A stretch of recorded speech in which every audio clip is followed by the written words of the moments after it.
Hello, 'tis me. I am live, obviously. Just doing the same way we picked up last time. Continuing with the headers. Just making announcements that I'm live at the moment. Shall be starting drawing momentarily.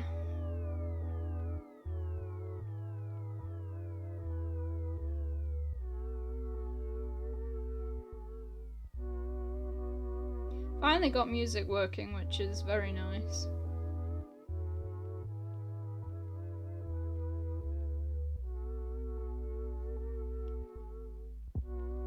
Cause... oh, that's the wrong server.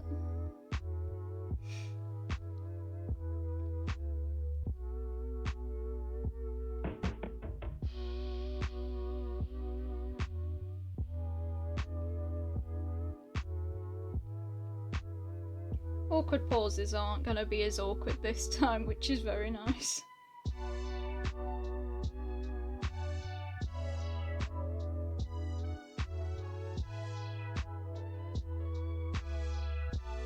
Probably still gonna keep up just the usual... oops, shush.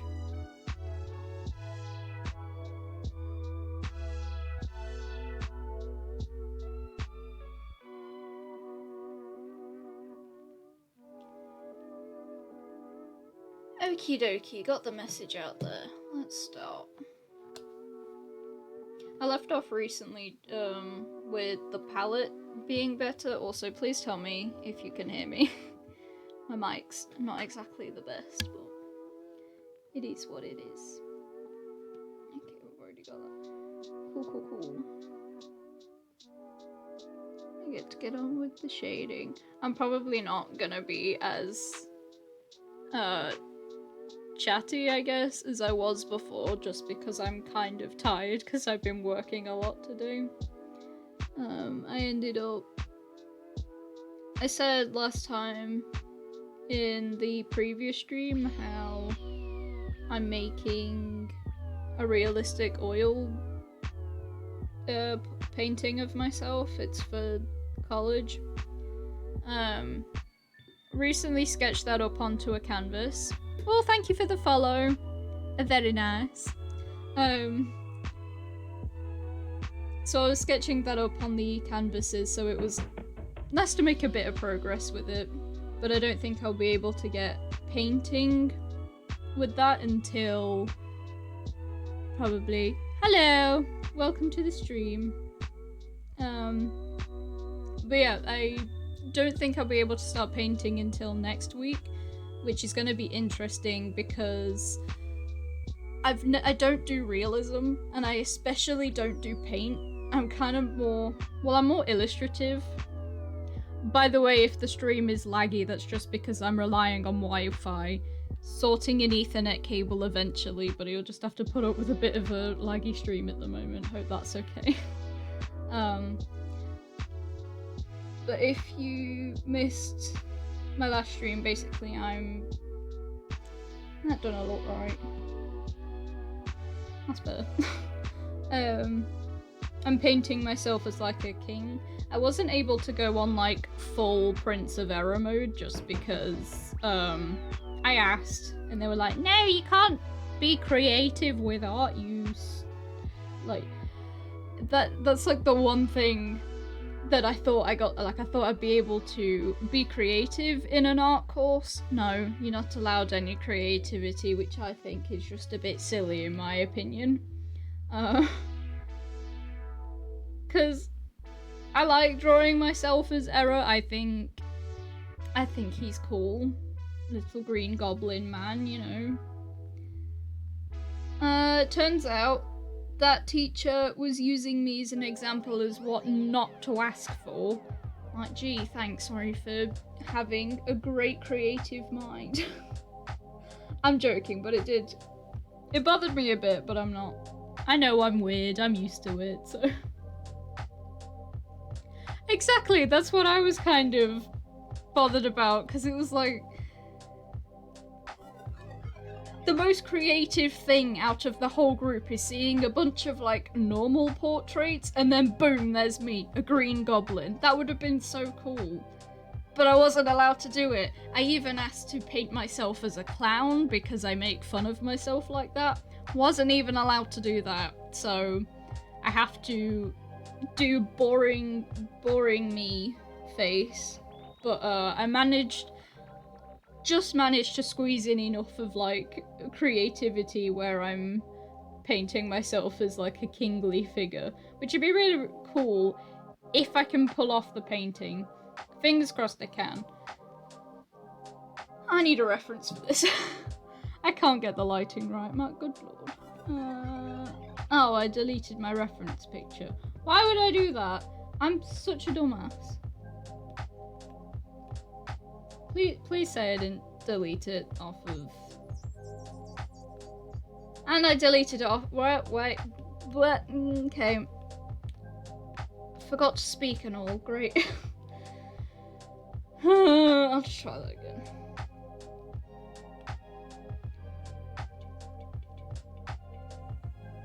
I'm so glad that I'm like almost done with college though.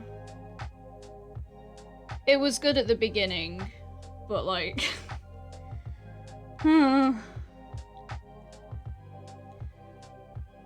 Like year one for me was really good because that was when I like started like getting comfortable with myself, started like relaxing into the idea that I don't have to do any other subject. I could only do the art, which was a really good thing.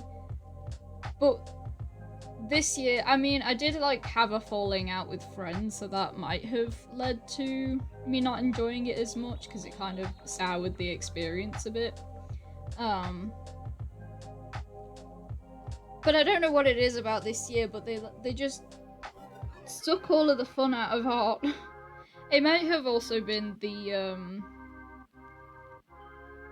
like what the projects were. Oh no, it's fine. I'm free soon. Also, the, all of the Unisanas projects I've been in has kind of made up for, like, how crap college has gotten. So I'm fine. It's okay. But I think it's because college, it was, like... The first year was really fun because I got to, like, make my own custom Monster High doll because there was wriggle room for that, and I got to make my own Pokemon creatures. But with the second year, it's all like, you have to draw the human body and you're not allowed to be creative, it has to be a realistic study. And it's like, bleh, let me draw elves and goblins and ghouls, please. Like, I think that's probably the main reason why I liked it, because I need to be weird with my art. I don't like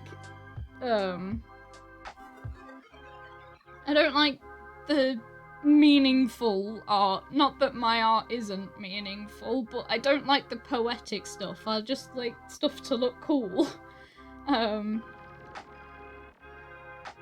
But that's just a thing. If I've got to stick it out, do what I don't really necessarily want to do for now, and then I can finally open like commissions and stuff, and then I can work on my comic, which I'm very excited about. And I can get on and just do what I actually want to do. I can get the qualification and just leg it. I'll run. I'll probably talk about my comic for a bit, because I mean, it's in the early stages of like designing. Basically, how do I start explaining this?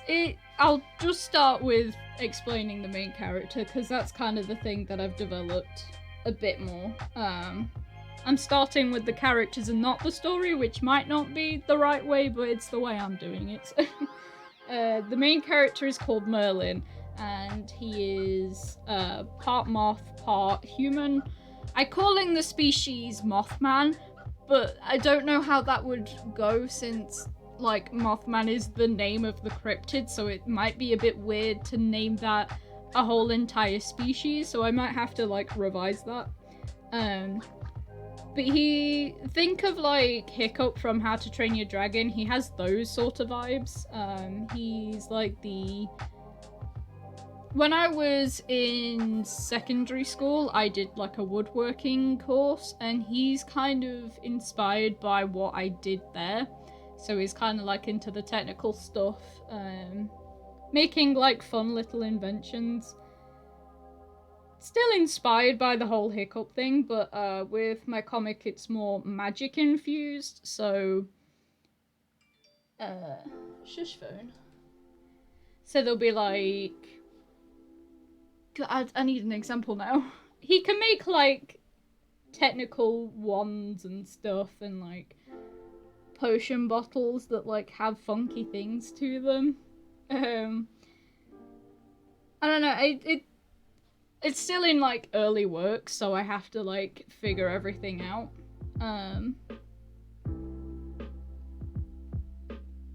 Does that look right? Why can I not shade today?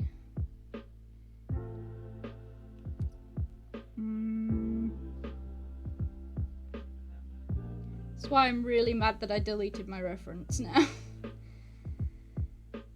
It's good enough, I'll come back to it in a sec. But yeah, so Merlin is this kind of like awkward, kind of a bit shy. He's got like bright ideas, and he's like easily excitable, but that often gets reined in because he's like, oh no, other people thinking about me, their opinions, which I think a lot of people can relate to, which is why it will be a fun character to come up with. I do want Merlin to be a more relatable character, so, because I find that stories where you can see yourself in, shading looks okay to me, but that's coming from... Yeah, that's fair. Shading's kind of the bit for me. It's like, it's fine, but it's not the fun bit. The fun bit is the sketching, where you can just create whatever you want and be messy with it. That's my favourite bit. Line art is also kind of fun to me, because I'm a bit of a nerd with like line art weights and stuff. Rendering is especially one of my favourite things. I like doing lighting stuff. But yeah, it's mainly just knowing where the light's coming from, which is the tablet I'm holding, which I guess the fingers need to be covered more. Throat's dying, sorry. But yeah, so I want Merlin to be this very relatable character, because stories where the character is relatable are often more enjoyable to read. Obviously I can't get around to everyone because like different cultures and stuff are very different. So I'm kind of just basing it off of like people I've come into like contact with, people that I've kind of connected with more. So I guess just the internet friends I've made along the way, really kind of basing it off of them, as well as myself, kind of just making it as casual and comfortable as a character as I can really come up with. And then as his character development goes through, he'll learn stuff like confidence and like being able to stand up for himself, which is kind of like good motivation for like, I just want people to read my comic who might not feel that great about themselves but have like good ideas, so my stories can kind of like inspire people to actually share their ideas and stuff, as well as just being a quirky character to be like, haha, me, too, which is also important, just to have, because he's also very gay and very trans, which is a thing for me, which I think a lot of, like, having a main character be such representation for the LGBT community, I think I really want to put that out there. I think a lot of people would appreciate that. And obviously I'm trans and gay myself, so I'll be able to write everything very accurately, so people won't be like, it's not gonna be like a snowflake and safe space thing. Definitely not. So some of it might come into his character. I kind of had ideas for like maybe a bit of family wonky stuff, but the whole comic is also a fantasy story with like mythical creatures and stuff, so it depends if I want to bring in heavy stuff like that or if I just want it to be like a light-hearted fun adventure. Of just... It's like... Shush. Shush, phone. Hush. I don't think my mic is picking it up because I have to, like, make out with my mic in order for it to pick me up, but sorry if you keep hearing my phone. But the whole comic is basically... Think Harry Potter, but then I make it actually good. Not to, like... Okay, I'm gonna be completely honest, I read Harry Potter recently. It's not that good. The only good thing is the nostalgia. Just a hot take that's kind of accepted by a lot of people. But that's kind of the vibes of, like, the magical school and maybe... and maybe, the whole feeling of it. It's not gonna be as kind of, I don't know how to explain it. It's gonna be a little bit more technical.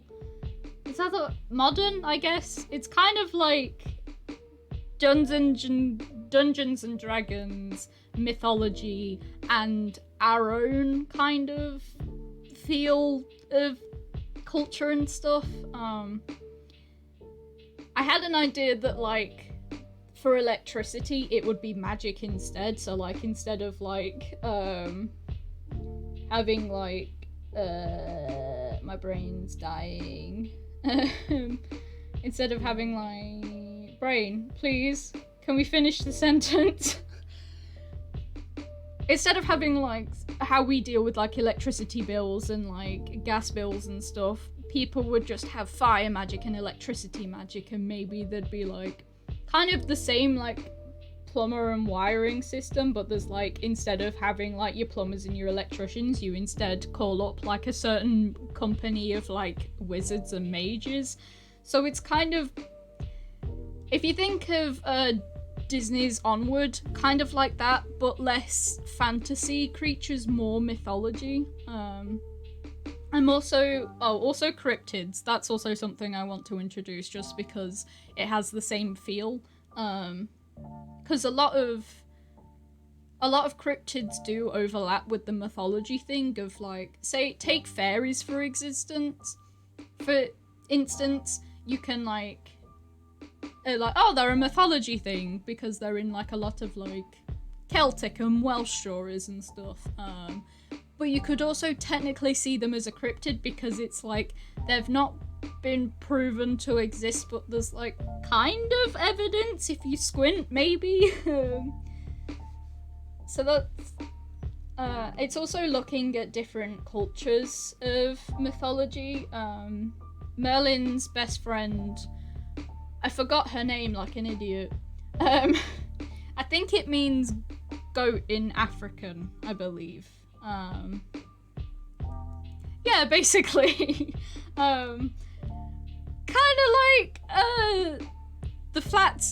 the earth is flat because there's no curve. That kind of evidence where it's like, well, you're not...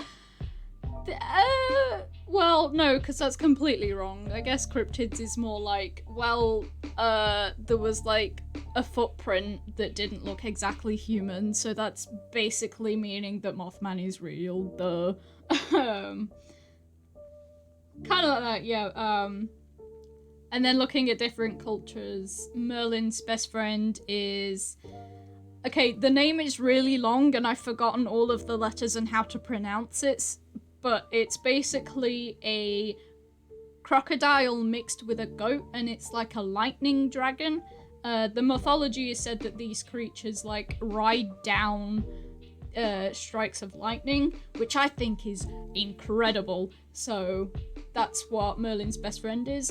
Also, to add a bit of, like, racial diversity, because I don't want all my characters being, like, white coded. That's a bit So I think it'd be really cool to, like, have an excuse to learn about African mythology, because that's always interested me, because they have, like, really cool looking creatures. I once saw there was, like, a head of a lion and, like, the behind of an ant. Like, I think that's really cool. It's a bit weird, but I think it's cool. So I just want to look into stuff like that. And then obviously other countries as well. I know, like, some Asian mythology is really cool. So like, South Asian mythology might be really cool to look at because I have no idea what that's like. I mean, obviously there's like religious figures that I know about of like the Hindu gods and stuff. So I don't know if they have something similar. It's like, ooh, what does the Philippines have? I'm interested, tell me. I know Japan has a lot of really cool mythology to it. I kind of want to stay away from Japan though, just because that feels a bit too obvious since I like grew up being like the otaku. I mean, I'm not that much anymore. But I'd probably, if I'd say go into that area, I'd probably look at more like maybe Korean or Chinese because I actually want to learn stuff new as I make these characters. So it's probably the direction I'd take more. And then generally looking at countries that I'd probably never even think of immediately, like, I don't know, like maybe Sweden has some cool mythology to it or something. I don't know, just kind of using really cool influences that I've like never really seen many people do.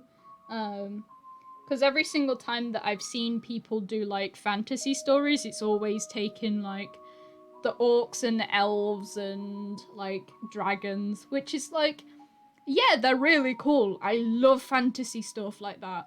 But it's also very overplayed and I want to put like something new onto the table. So I think, especially staying away from like English mythology, because being from England, I would have known about a lot of that. So that's basically just want to be a huge nerd and learn a load of things. So I think that'd be really cool, as well as actually figuring out the story of my comic. That would be important. Because I mean, I started off of like kind of doing a capitalist narrative of like consumerism and like I don't know, I feel like that's not, I want my comic to be fun. I feel like doing a story like that would kind of be a bit too of a hot take, so I might leave that for another thing. Ghosts that kill prey and eat their babies. Oh my god. Which is, that's why, which isn't, ooh, I'll have to look into those, they sound creepy. I also love horror stories and like ghost stories and stuff, so that's perfect for me even if I don't use them for a character. They sound really cool though. Nice. I don't know why, but they're kind of, I don't know why ghosts eating babies reminded me of the toilet paper ghosts. I think there's like a ghost story from Japan. I believe Zelda took inspiration from this to use for their like, in Zelda there's like a character that's literally a ghost hand in a toilet, which is interesting. It always wants paper. I believe that comes from, there's this story of like when you're on, I don't know if you're on the toilet or just like in a bathroom, but it'll come up to you and it'll ask you what paper you want, and there'll be like different colours, and depending on what colour you'll pick is how you'll die. And you have to like confuse the ghost or like give a really weird answer to let it like just get so confused it leaves you alone. I don't know, that's the most like unique ghost story I've ever heard, because most of like the generic ghost stories are always like, oh, there was a creepy person and they follow you and then you die. And it's like, okay, well, I've heard that story a million times. Never heard a toilet paper ghost before though. And I think the other ghost story I know is the which is also a Japanese thing, where it's like this woman will ask you if she's beautiful, and then she'll pull down her face mask and you'll see that it's all like uh gory, really. And she'll ask you again. If you say yes, she'll make you like you. She'll make you like her, so you'll also have like the messed up face. And if you say no, she'll just kill you. So it's you have to like again give her a really weird answer where it's like the one I'd probably say is like beauty is in the eye of the beholder. Also, I don't know. But I think that like I think Japan has like some really scary ghost stories. Cause like Western ghost stories from like America and like some of them from England are very like, well, I've heard that one a million times.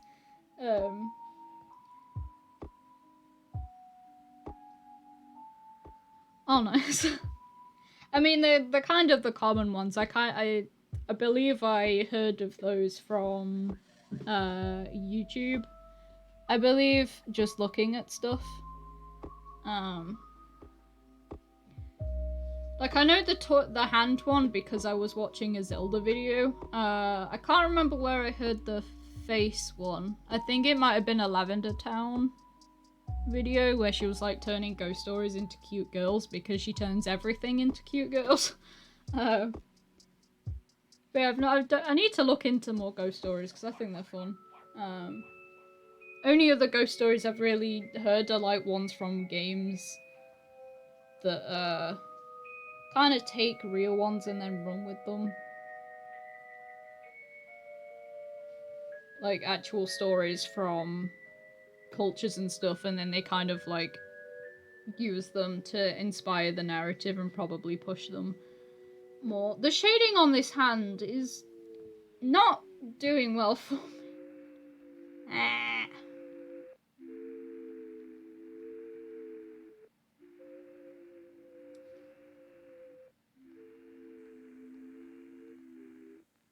I think I need to just put it in the dark more. My only issue is I don't want it to be like the only light source. Because while I get the whole joke of like staying up at like 5 AM just to finish a piece, I'm like one of the rare people that actually gets like an okay sleep schedule, so I do everything in the morning. Or like kind of now-ish, it's like 7:30 for me, which isn't late at all. Oh, not my mic. Unless I could do it as like a golden hour thing, that might look pretty. I'll do that one.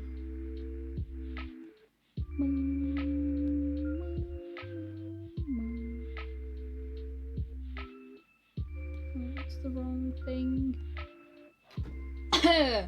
My throat's dying. I need to hydrate.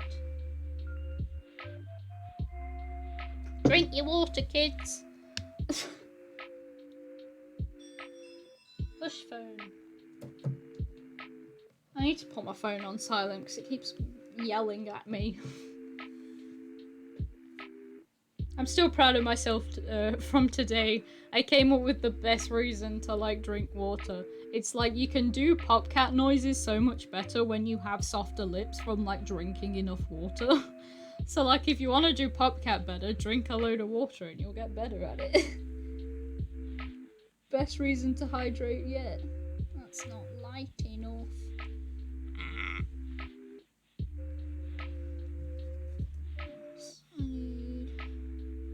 Oh, my mother messaged me.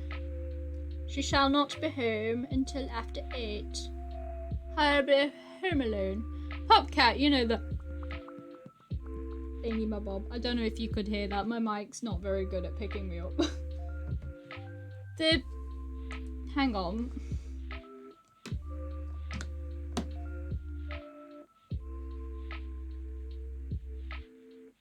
That's car, not car.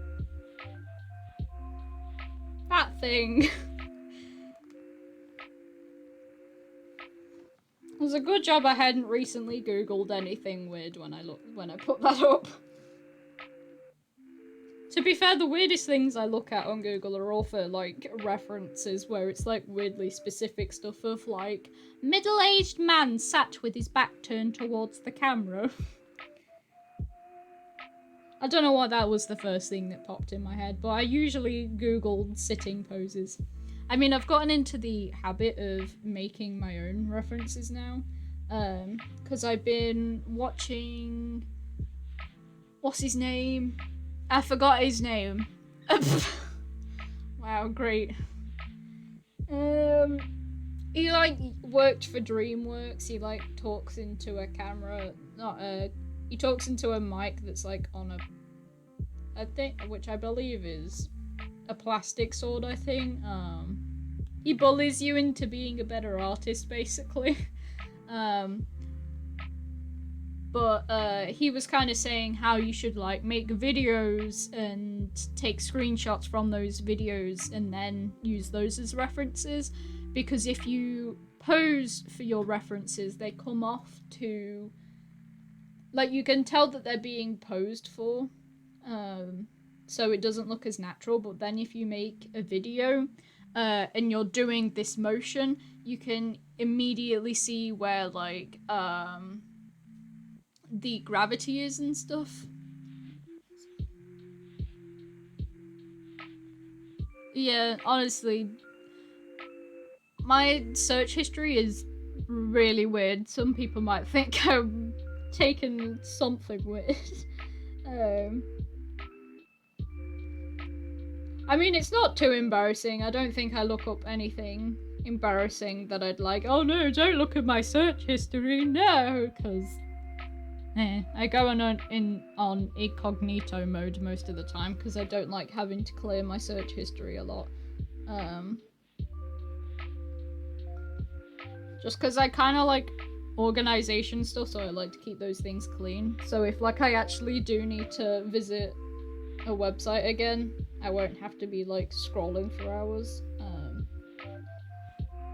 Also, if you clear your search history a lot, tailored ads aren't as annoying. I kind of have all of that turned off anyway. Because I don't like Google doing whatever with my information. Just a me thing. Was that a bug that landed on me? Go on the table. Tiny bug. I have no idea what kind of bug it is. It's black and white though.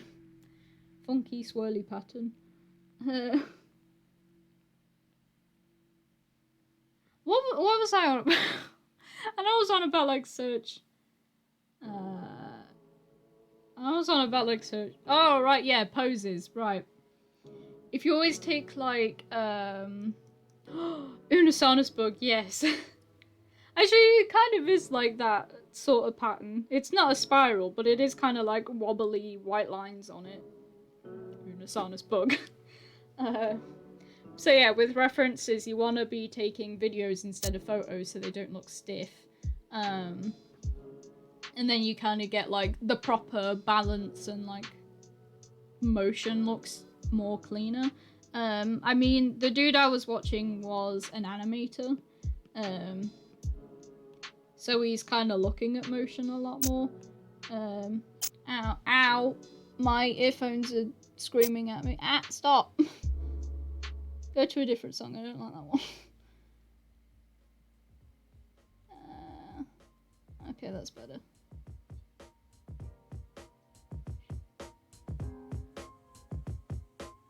Okay, I sorted it out. Okay. But yeah, so I found after making my own references, everything just looks a lot nicer.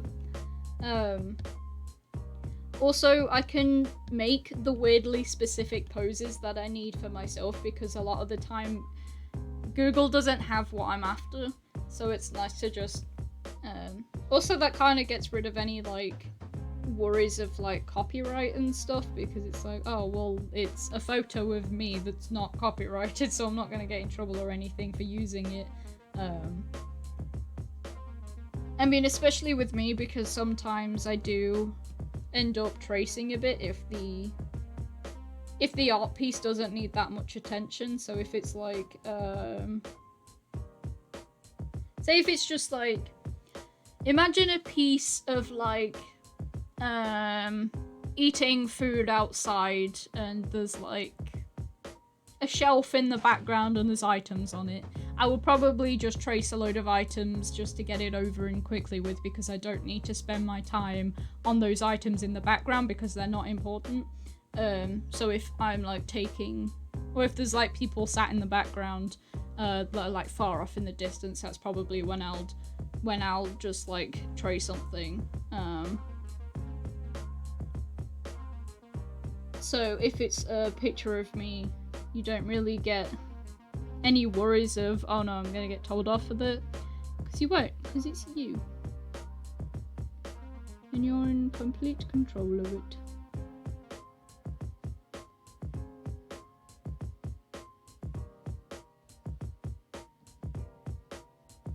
I ended up listening to like a load of my old music recently, which kind of made me feel old in a weird way.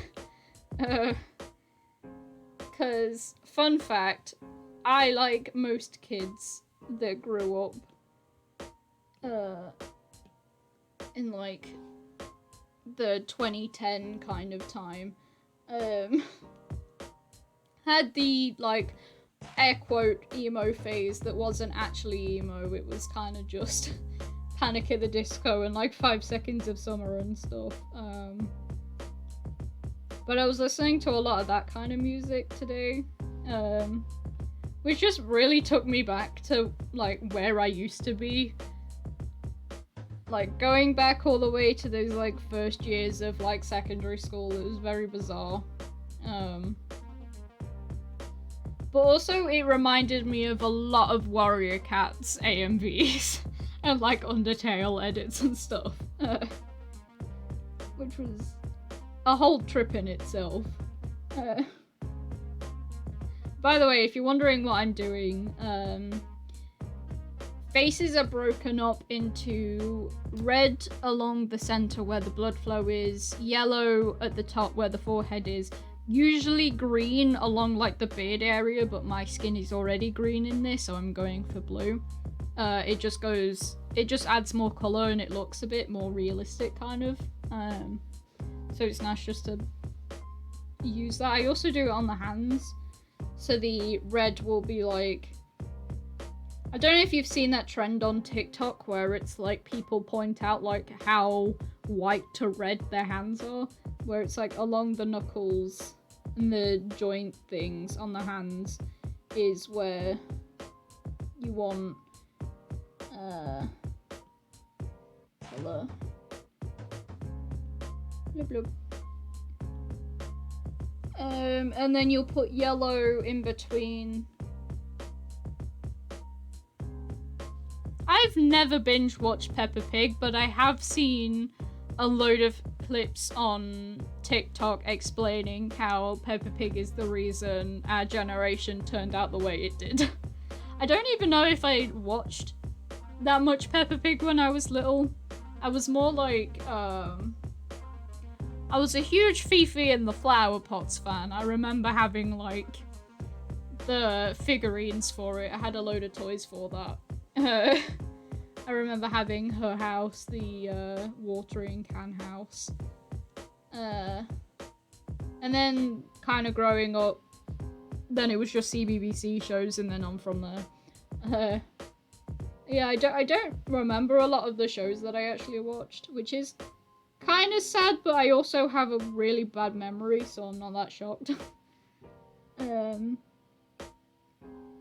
I did try binge watching Phineas and Ferb because I was a very big fan of that show. But it's not as good as it was when I was little. I think it's just because my standards for like animated shows have gone up quite a bit. Not to say that Phineas and Ferb is a bad show, because it's not. It has its good references and laughs now and then. But I think I just watch more. Okay, my explanation for it is Gravity Falls is so much better, I might as well just rewatch Gravity Falls a million times. Because Phineas and Ferb is so long. I can't be asked to watch all the episodes. Also, I think Disney Plus has them out of order, which is annoying.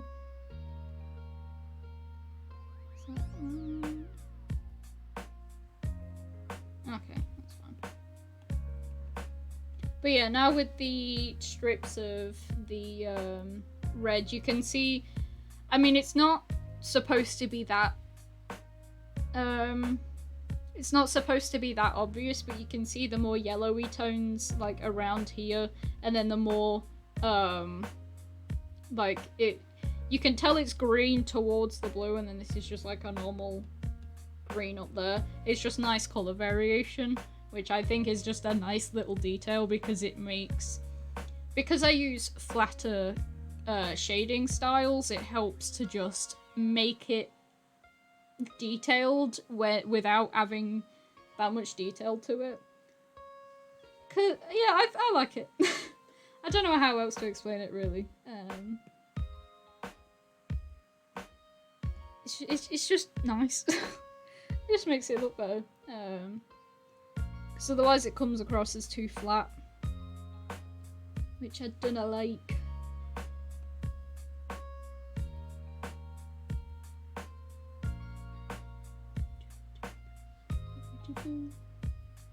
Oh, I also, because I was listening to that older music, I kind of ended up obsessing over Set It Off again.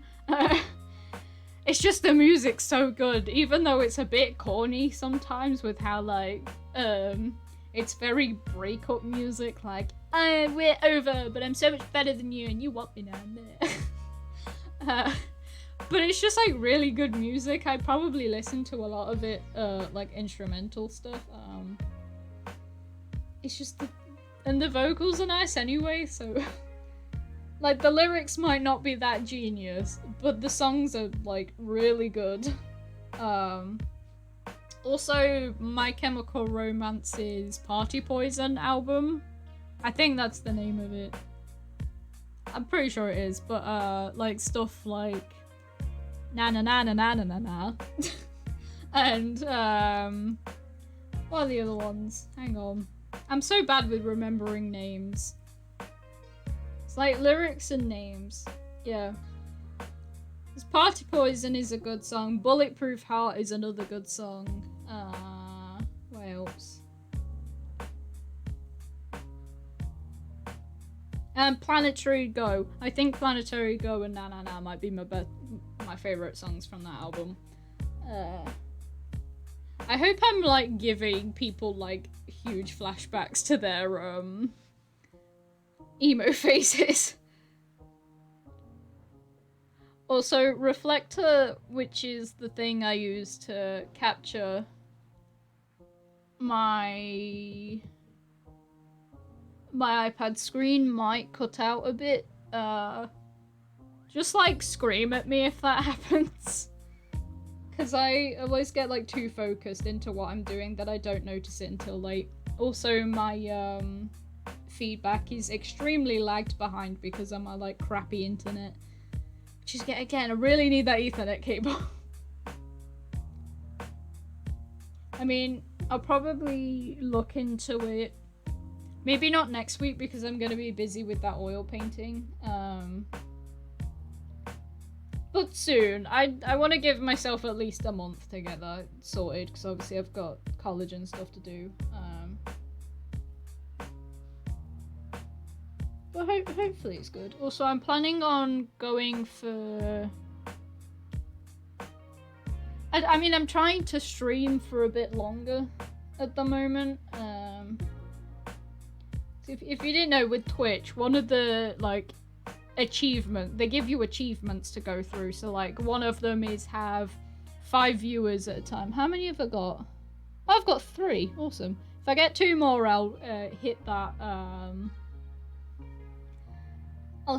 achievement, which is cool. I think another one is having people chatting for so long, which I might have reached that one now. And then it's just slowly building up stuff, and then one of the goals for like reaching affiliate so I can like make money from Twitch and like get subscribers and donations and stuff is you have to stream for 8 hours in one go, which is mad. Like, oh, thank you. That's very nice, thank you. But yeah, one of the goals is streaming for 8 hours, which is mad. So I'm gonna probably try and go for 2 hours, and then if I hit that, probably go up to 3.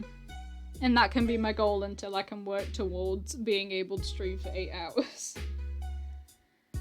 I mean, if I'm going for the 8-hour stream, it'll probably have to be like a special occasion or something, because if I stream from 8 hours from 7, that'd be like far too late. I might pass out and fall asleep on stream, which I obviously don't want to do, so I'll have to figure that out eventually. There's probably something to save for when I leave college though. So I definitely don't have time to do something like that now. Doobie-doo, doobie-doo. Also, this playlist that I'm playing right now, it's called Lo-Fi But Awesome. It's completely copyright free, so you can use it in like streams and videos and stuff and you won't get like pestered by anything. It's great. I came across it because this guy on TikTok was like, hey, streamers can't play anything except from like game music, because video game music doesn't really have that much. I think I got like 3 more followers, but it's not telling me. I can't see your names, but thanks for the follow, I believe. Twitch is a bit laggy for me. You'll have to excuse it. I'm being unprofessional. Oh my god, my room's getting so warm. It's because my room is very small, so as soon as the radiator comes on, yay! Oh, well, we're still at 3 for me. Well, oh well. I'll worry about that later. I'm just chilling at the moment. Well, thanks for promoting for me. It's very sweet of you. What was I on about? Yeah, radiator. My room, way too warm. It's basically like a sauna. And my problem is I like to wear hoodies a lot, so I just end up like getting way too warm.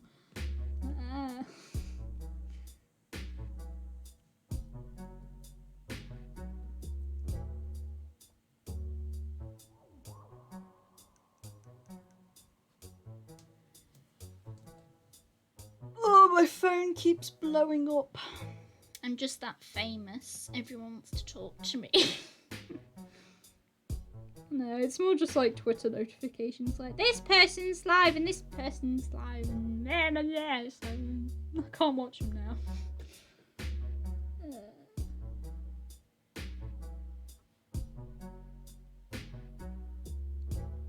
Now I'm really bothered that I didn't get the reference because I'm getting stuck here. I think it's because this is like a slightly larger. Well, not really. I don't know. I usually do like more full-bodied shots where like I can. Oh, why don't I just use a bigger brush? I'm an idiot. Yeah, that's better. There we go. Whoopsie. I swear I've been drawing my whole life and I'm still making mistakes like that. Well done me. Oh dear.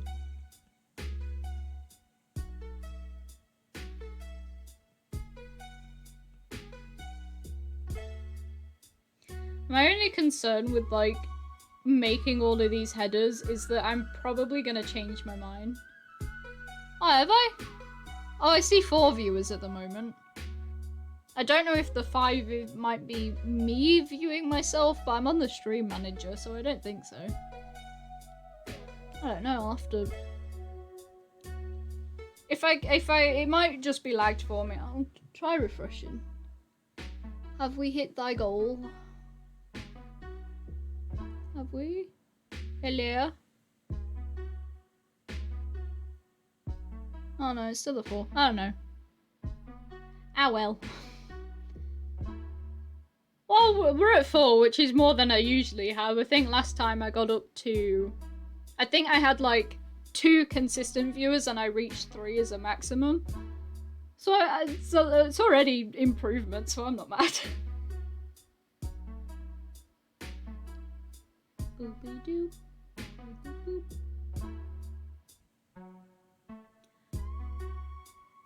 Another thing that I was like kind of salty about is I did like a whole stream on Tuesday because I stream Tuesdays, Thursdays, and Sundays starting at 7 BST time. But I was like playing Zelda music that entire time, but it wasn't loud enough so you couldn't hear it. So the VOD is very awkward. It's just me like very badly singing along to it. So wow, great content there. Ah well. Hopefully you can hear the music now and it's not that awkward. Please tell me you can hear the music. I mean, I did a recording and you could hear it in the recording, so I'm assuming music's fine.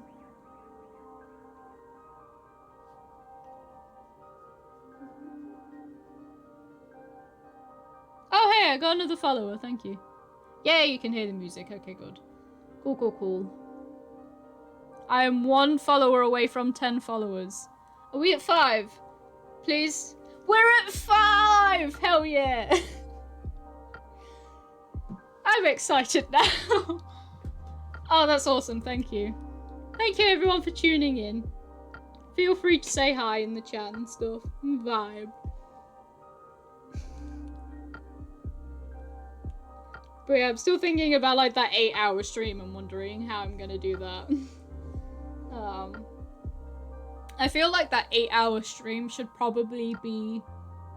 Well, I mean, an art stream would work, but I feel like an 8-hour stream might need to be like gaming content, so it's more engaging, so that would keep like viewers staying tuned in. But I unfortunately can't do gaming content at the moment because I only have a laptop and my Wi-Fi isn't as good enough. Like, my internet speed and my computer specs are like just barely good enough for like being on stream. So that's like kind of an investment to do in the future, where like maybe I'll get like a job. I was kind of looking at a garden center near me. If I can save up some money, then I can buy the computer and then probably do some gaming streams, which would be really fun to do. I was thinking of doing maybe some Zelda streams. Breath of the Wild would be fun to do. Because that's not... I mean, I don't know, it's kind of... I have Final Fantasy VII, but that's on my PlayStation, so I don't know how I do that. I've got Persona 5, but that's like a 100-hour game, so I don't know if that's like too long to do. Yeah. That's kind of why I was like thinking the 8-hour stream has to be like a bigger deal. I get 8 hours, just to brag. I get good sleep. But it's that whole thing of like, that's a long time. And I don't actually know how the achievements go, but I'm pretty sure you have to stream that long in order for like, in order for Twitch to be like, yeah, okay, you can start getting money from your streams, which is, I'm a little salty if that's mandatory, but it'll be, I think like when that's finished, if I've like streamed for 8 hours, that'd be quite the like triumphant, that'd be like a really cool goal to like tick off, but that's like, that ain't gonna be something that I'm gonna worry about for like a long time. Because right now, the only goal is just to graduate from college, so that's kind of it. Which is more important than Twitch at the moment, like, kind of gotta prioritize school, unfortunately. But one day, I think that'd be really fun to do.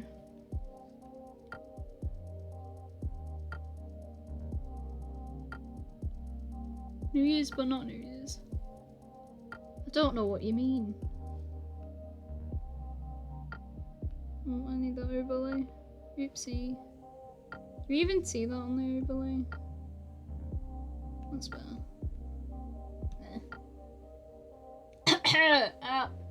Hydrating again. Drink water. That's another thing that streaming a while is helpful for. It's like, because you're talking so often, your throat gets dry, so then you end up drinking more, which is just helpful for me, because I'm very bad at drinking. I don't like the clicky noises. Stop with the clicky noises. Stop it. Okay, that one should be better.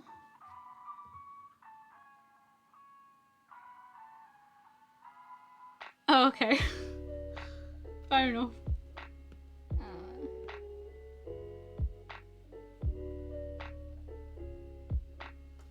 Phone! Oh my lord, stop! My phone's bullying me.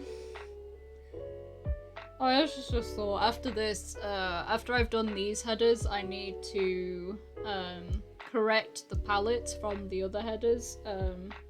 Because I have Twitter and Tumblr's headers done. This one's for ArtStation, but I found this, so I'm using all of those for a color palette. Because I'm not good with color, so it was I had to kind of actually look at what I was doing. But I only actually paid attention to the color palette as soon as I was on the third header, which was kind of a dumb mistake, so now I've got to go back and edit the colors a bit, which won't take too long. It'll just be a little bit tedious, because I've like already flattened all the levels to like all the layers to like do rendering and stuff, and like color correcting with like the saturation levels and stuff. So I have to get I have to do another layer, set it to color, and then paint over the top of it all over again. Which shouldn't take too long, except I do have to be a bit accurate about it. So I'll probably do that at the very end though, because I want to get through these headers fairly quickly.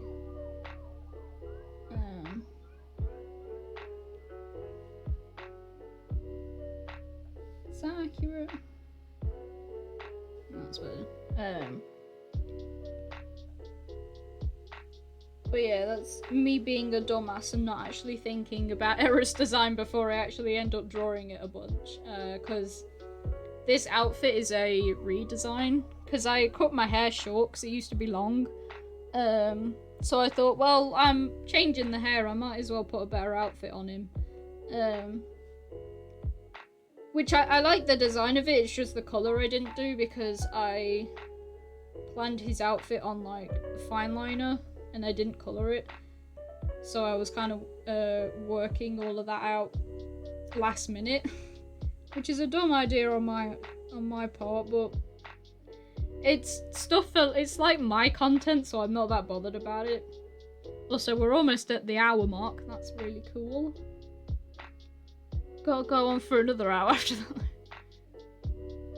Yeah, kind of. If it had like more of the kind of like I mean, the Lemannberg's outfit reminds me of like French soldiers. I don't actually know what they are. I'm not a history person, I took geography instead. But yeah, kind of. I see it. If it had more of like a blue colour palette, then yeah, definitely.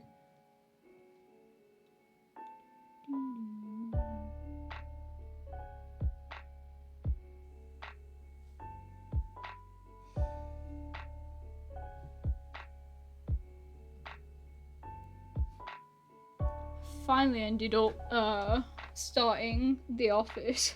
It took me so long to actually start watching it. I'm ending up like binge watching a load of series at the moment. Like I recently finished season 23 of South Park, which I'm not gonna lie, I didn't find that very funny. I think the last time I watched South Park it was like season 20 or season 21.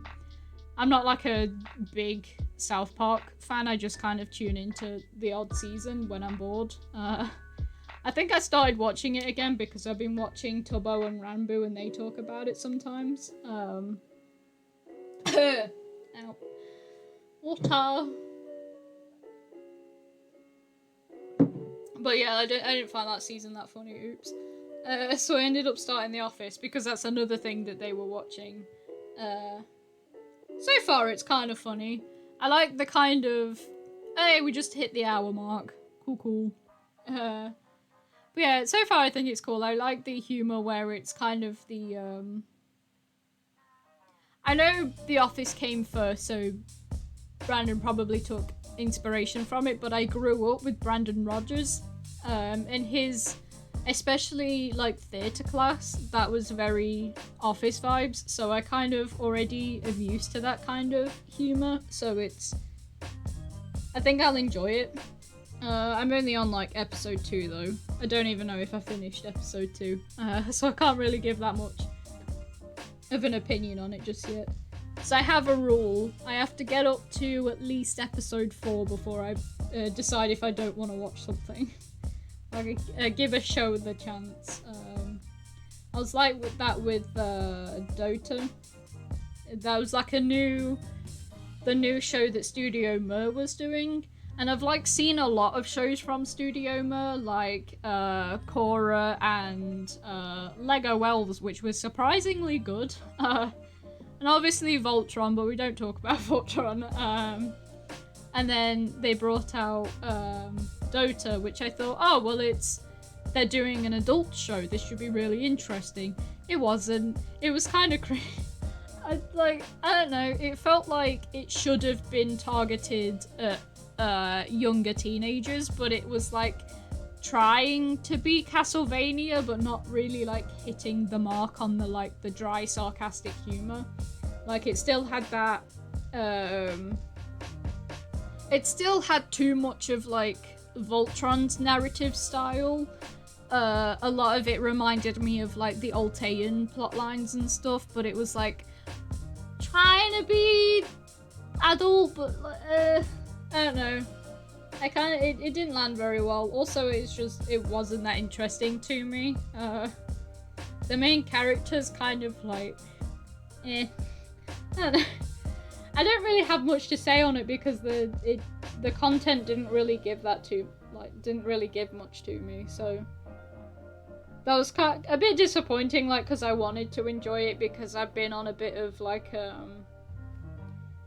I always need something to obsess over, so like whenever I'm bored I can just go to that thing and enjoy content from it, like collecting fan art and like seeing fan videos or just people talking about it. More of just like hopping from like fandom to fandom, and I'm currently like I'm in the Dream SMP thing, but that's the newer content goes out too slow where I can't like be constantly too involved in it. So I was kind of like, oh, I can finally find a new show that would kind of like give me stuff to inspire me with, but it didn't, which was, oh well. I'll find something new eventually. I mean, kind of still getting a load of inspiration from Unasana still, which is quite surprising to me, because usually when stuff ends it's like, oh well, it's ended, I'm not going to be inspired by it anymore because there's nothing new, and I lose interest pretty quickly. But surprisingly it's still good to me, so kind of clinging on to Unisardus as much as I possibly can, really. And then the one thing that I can always go to for inspiration is probably the Zelda franchise, because I kind of grew up with that, and I have like quite it's just always interesting to me, that series, like the characters and the lore and stuff. Absolutely. I mean, I'm doing everything to always keep Unisardus around. Like, I ended up getting new shelves recently, and one of them is just coated in my Unisardus merch, so I have like an Unisardus shrine. And then obviously wearing my merch constantly, like I've got my split hoodie on at the moment, and then joining as many fan projects as I possibly can so I can still make Unisana's fan art, because it's always fun to do. Like I did there was the art collab, which was first, that was the 365 days, 365 artists, which is sad that ended. Like it's out there and it's done now, but like the Discord's still up, which is nice. Then there was what's that? Never mind, I'm seeing things. Then there's a Unisonus fan game that I'm in, which is extremely fun. Then there's also an Unisonus fan book. I believe it's like an art book, like a zine, maybe, that they're putting together. Put art towards that. I think there was something else. No, I think that might be it. But like all of those things I've like contributed a load of art to. So it's just, yeah, the Unisonus thing is definitely still there, and that's always going to give me stuff to do, which is like very comforting, because I don't want it always sucks to like fall out of a fandom or like lose interest in something. So with those projects, it gives me stuff to do still, which is very nice.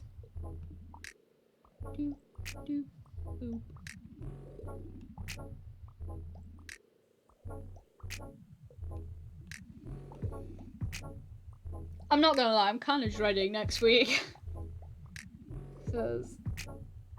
I mean, the realistic portrait would be fun to do when it's finished, but it's just the process of doing it that I'm not like looking forward to, because I know it's gonna be like a very long and tedious process, and I'm like, I know artists should be impatient, but I'm incredibly impatient. That's why I like illustrative styles, because like you can just get on with it and then the piece is done and stuff.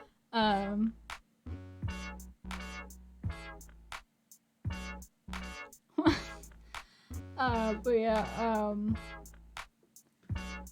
but like, I don't want to do like the oil painting, because like I can't even do it in my own style. I think that's the main thing that I'm dreading. I can't like have my fun with it. I can't make it in like a comic style, because I'm very good at being really stubborn, and like if you give me like acrylic paints, I'm going to use them like watercolor, because I like watercolor better. And it's like I make it work. I make the paint like really watered down so it blends really nicely and stuff. And then with oils, maybe I don't think I can use those like watercolors though. That's the only thing. So I can't really cheat. And then with paint, a lot of the time I try and keep it to my art style, so I'll like use a very small brush to like do the line art after I've colored everything, and it's still like that flat cell shading. But my art tutor was like, no, you've got to do it in a realistic style. It has to be as photorealistic as you can get it. And I'm like, oh, I don't want to, because my whole take on photorealism is like, yes, it's impressive that you've like sat down for like 120 hours and like got every pore on this portrait, but it's like, I might as well just look at a photo and it'll give me the same thing.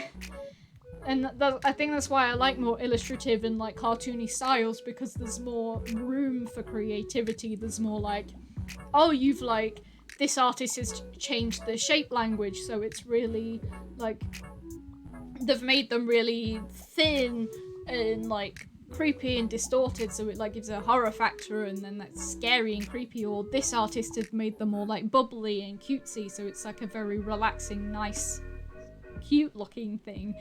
But like photorealism, it's like, well, it's just a face, innit? It's like, I don't know. Like, not to discredit people who do realism, but I just, like, personally, like, illustrative cartoon styles are just so much more fun. Well, I mean, even fine art styles, you get a lot of variation with it, because people do more, like, abstract, or, like, how people do their brush strokes and stuff. Like, even when it is trying to be, like, somewhat realistic, people still have their different painting styles, and there's still a lot more variation.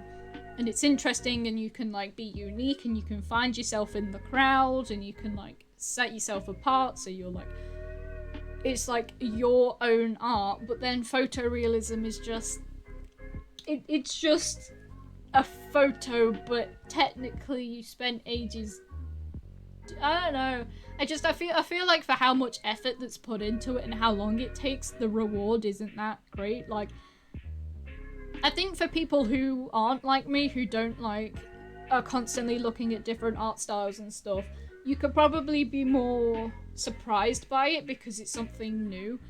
But when I was like first looking for like people to follow and like people to study and stuff, the photorealism was all the same.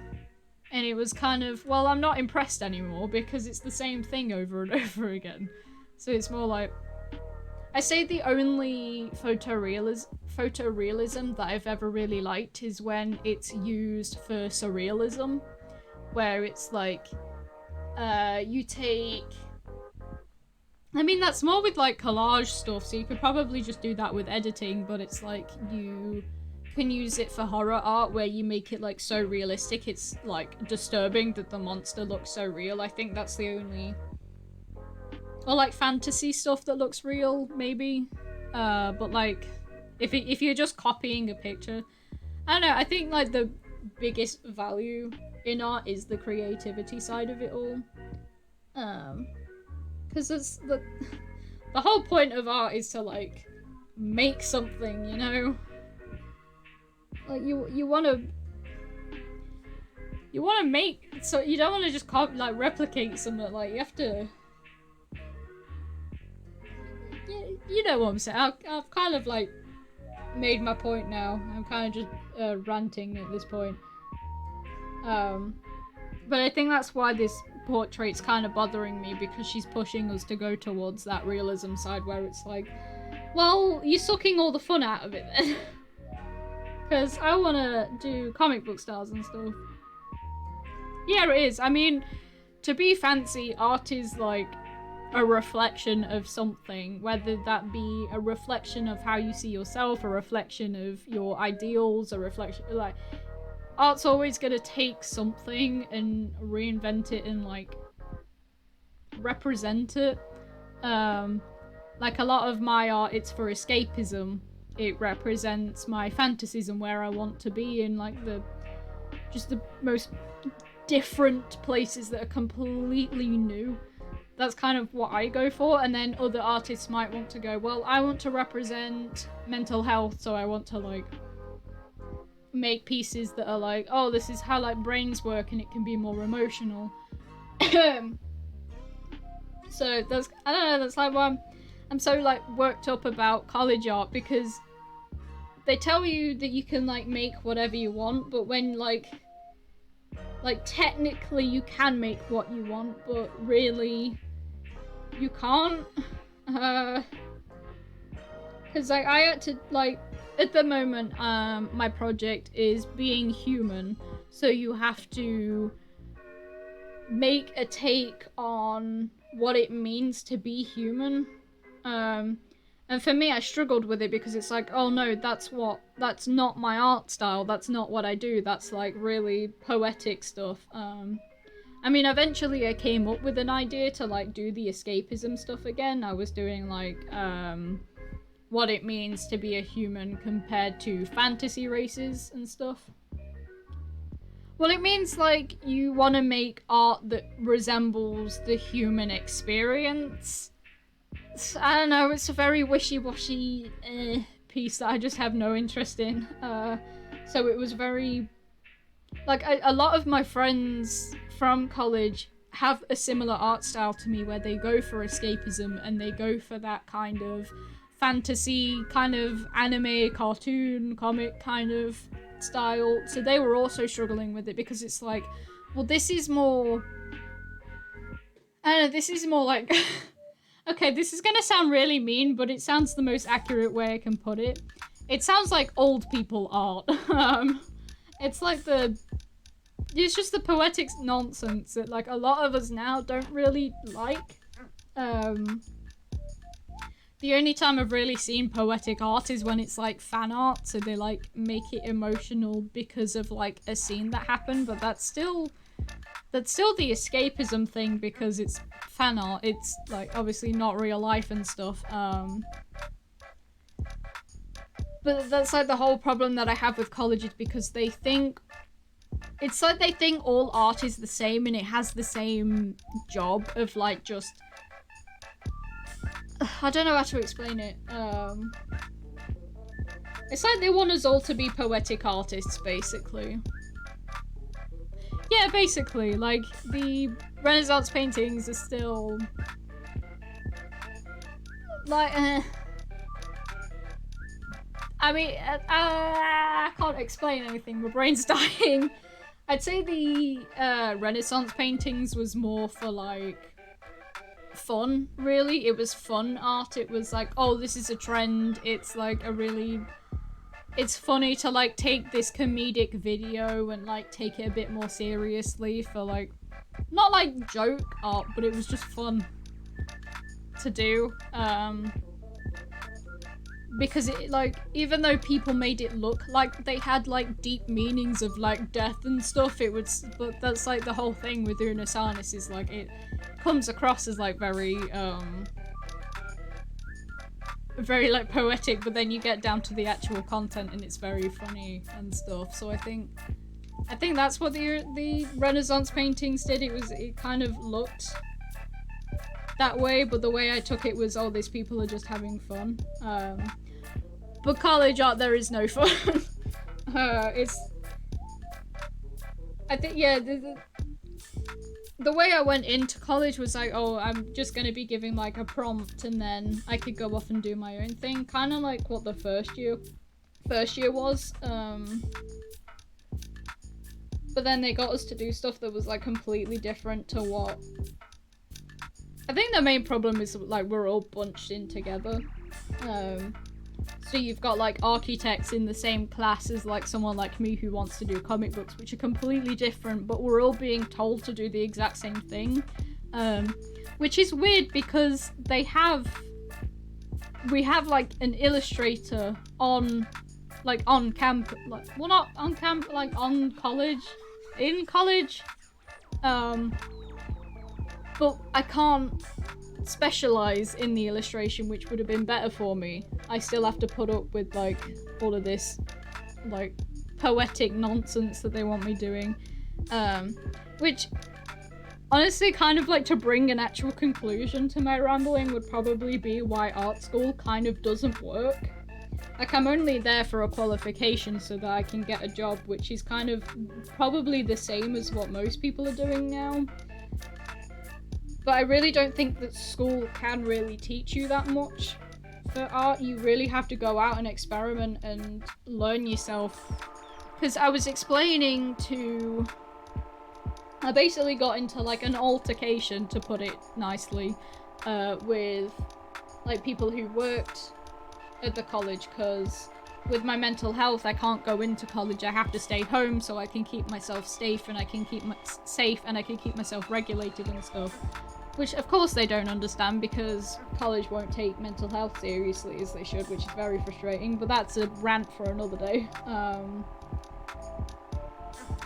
But it's like they tell me, oh, I should be going in so I can learn stuff, but I was explaining how I've learned more on Google, not on Google, on YouTube this year than I ever have with anything that I was taught in college, because it is just assigned work.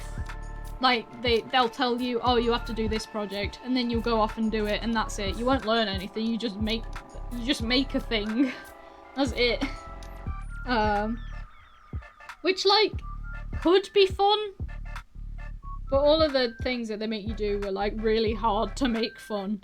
Like, I'm having to, like, really, really get as creative as I possibly can to make them actually interesting. Like, I'm kind of putting as much fantasy on everything as I possibly can, like, obviously with my, with the being human thing, I went with fantasy races, and then with my portrait, I'm making myself be like a Renaissance painting kingly figure.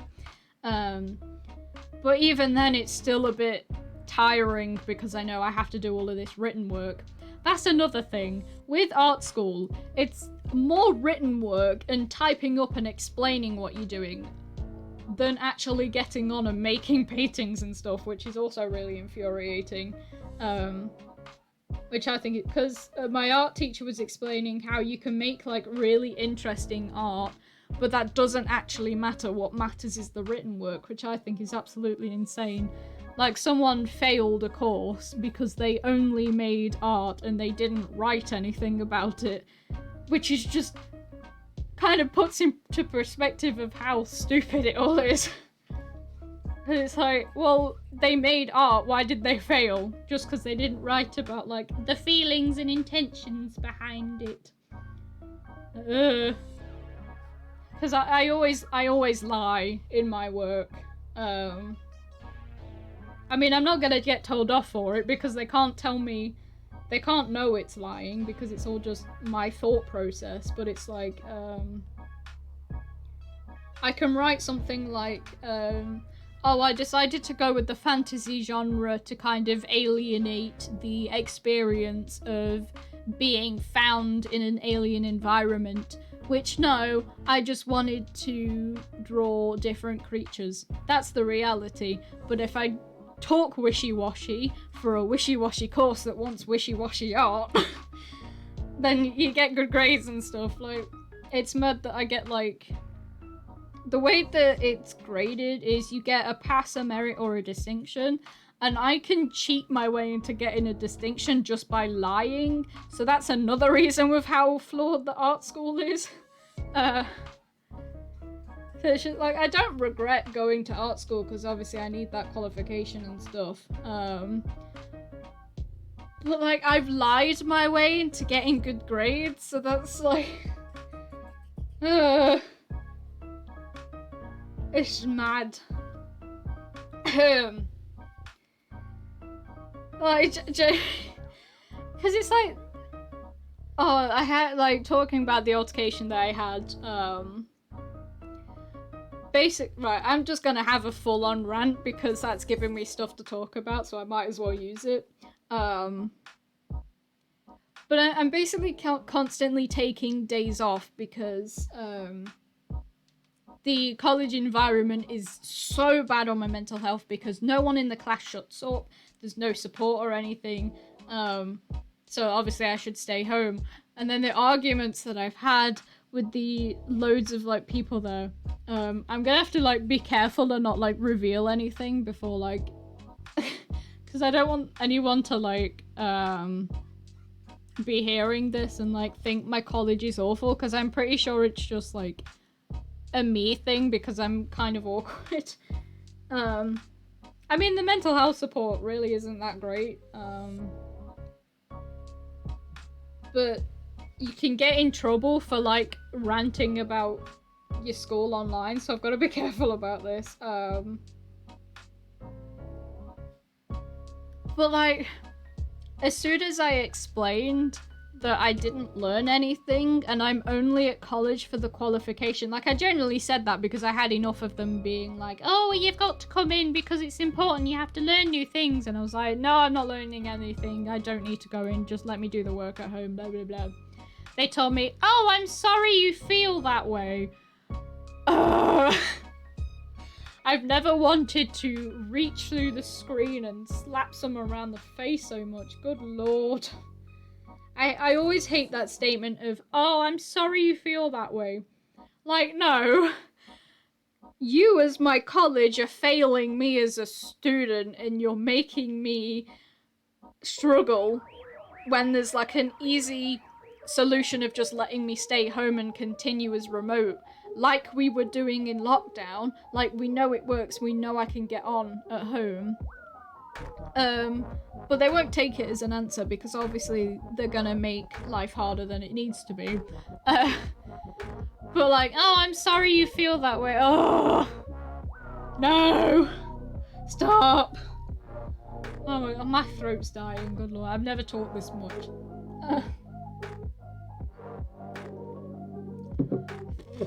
Oh, I got hair in my mouth. No. I hope you enjoyed my spitting. Oh no, I spat all over my screen. That's gross. Thanks, hair on my tongue. Needed that. But yeah, that's like another reason why I like really need to get out of college, because it's like a toxic environment. Like there's no support. It's just me struggling to get everything done. I mean, I'm lucky that my therapist is like helping me strategically take time off. So we did an experiment where I took an entire week off and then I checked my attendance. Turns out it's 5% off of my attendance every time I take a week off. So it's and also because of COVID, the groups are split into two. So there's the blue group, and then what I'm in is the red group. So this week was blue group, so I didn't need to go in today. Next week is red group, which I'll be taking off. Then it's blue group again. And then by the time that next red week is, that's when I actually have to go in because my attendance is, my attendance is nearly at 70%. And if you're at 70%, that's when people start coming in and be like, well, we'll kick you off the course if it gets too low. Shove off. So I'm kind of like, again, cheating at college, kind of like, well, I'll do the bare minimum of going in. Like, even if like I apply to uni and they're like, well, why is your attendance so low? I mean, I can easily explain that it's like mental health, but like, I don't know how seriously they're gonna take that. I mean, that's even if I do want to go to uni, because every single education that I've been in has always let me down, so I don't know if I want to even try university because uni is the expensive one. For UK, I don't know where in the world people are watching me from, but in the UK where I am, first bits of school completely free, college and sixth form kind of what people take at the same time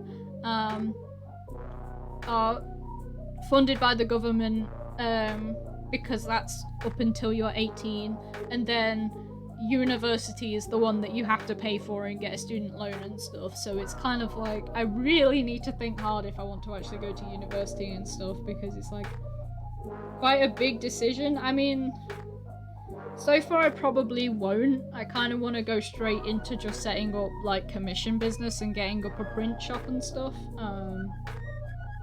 because there's not much university can offer me, because again, art school doesn't teach you anything. It's just for the experience and the degree. I don't think a qualification is that important with art, because honestly most places just want to see your portfolio and see if you can actually get on with other people. So art school really isn't important at all. I'm just, the law in the UK is you have to be in education until you're 18. I mean, I'm 18 now, so I could drop out of college, but I don't want to because I've only got like a month and a bit left, so it's a bit pointless to. I might as well stick it out. Since I've done 2 years at college now, I might as well graduate properly. But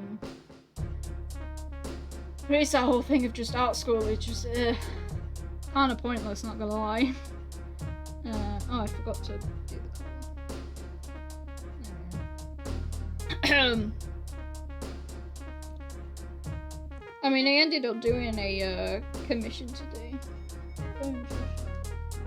I mean, it's for my sister. She ended up wanting me to do a logo for her. So I believe I'll be getting like £9 from that. I think it's like just under.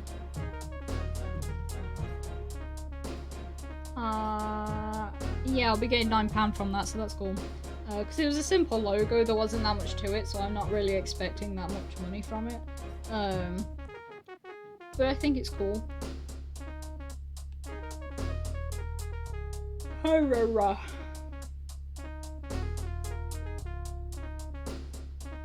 don't know if the highlights on the undershirt are necessary.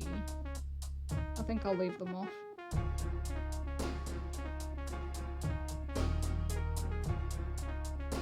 I don't think any of the highlights are actually necessary, because I don't want the fabric to come off as like too shiny looking. Yeah, I'll leave it as that.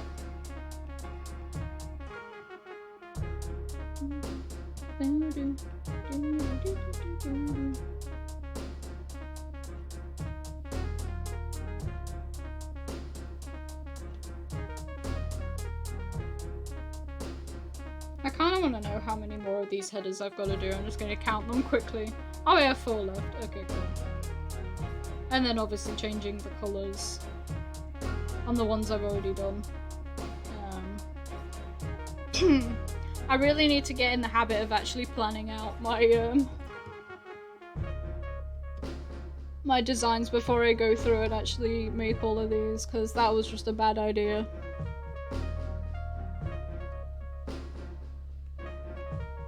Because I end up winging a lot of my designs for stuff, like kind of just coming up with it on the go, and then over time they'll develop on their own, of just what feels right in the moment. But if I'm trying to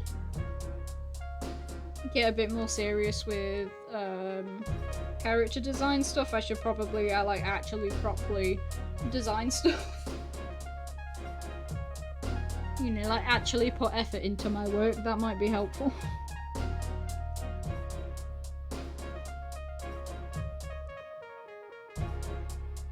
Yeah, fun fact, I ended up learning the gradient thing that I do from the artist that did all of the art for the Dream Daddy game. I don't know how many people here actually know what Dream Daddy is. I ended up actually, just before I was starting the stream, because I had like half an hour of waiting time, I ended up like reading the entire comic in one go. Oh, am I not on the right thing? I'm not on the right thing. Oopsie.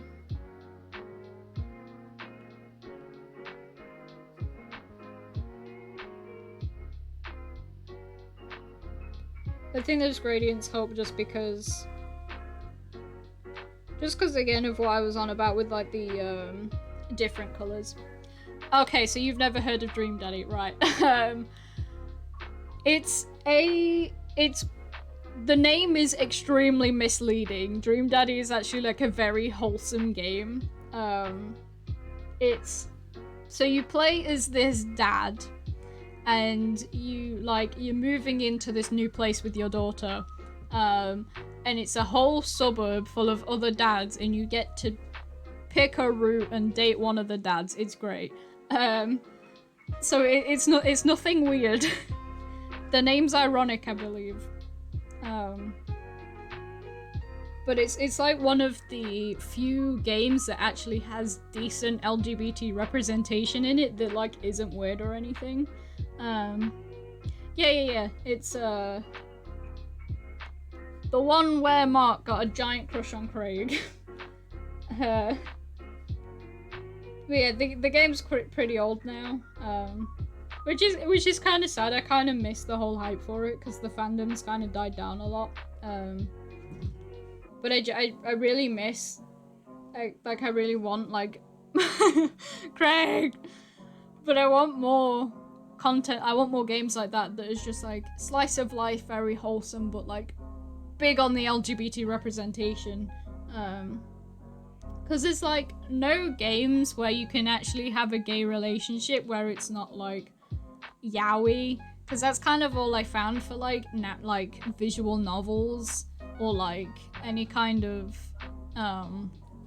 like fan fiction kind of stuff. It's kind of too like yaoi-ish, and it's like I don't like it. It's too tropey. Dream Daddy is very like normal, casual. Well, not normal. Obviously, it has its comedy in it, but it's just more wholesome, actual slice of life stuff where it feels more realistic. So I definitely want more games like that, which, bringing back to my comic, that's kind of the feel that I want for it. I want it to be like, well, not the exact same vibes.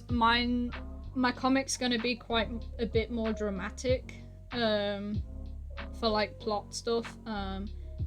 But I want the slice of life parts of the comic to have this very nice, real feeling to it, where it's like the characters have their struggles, but it's not like stupidly over exaggerated. I want it to be realistic and like kind of inspiring in that way, where it's like, oh well, these are like real type people Going back to the relatable stuff. So I think Dream Daddy is probably something that I'll look forward to, like maybe like filler chapters and stuff. Probably look into studying that.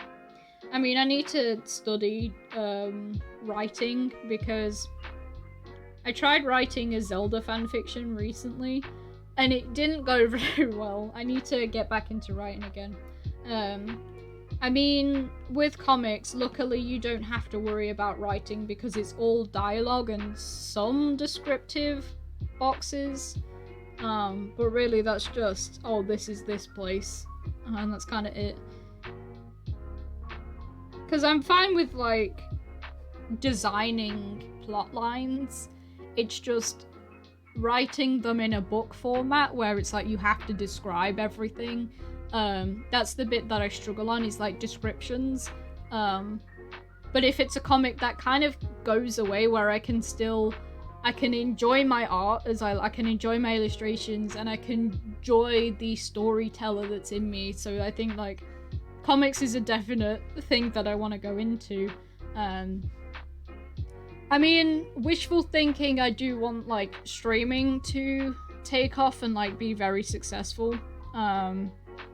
But the only thing is, social media jobs and like being like a YouTuber and stuff like that, it's not easy to get into, but being a comic author is a bit more easy to get into. I mean, it is the whole thing of like picking up an audience,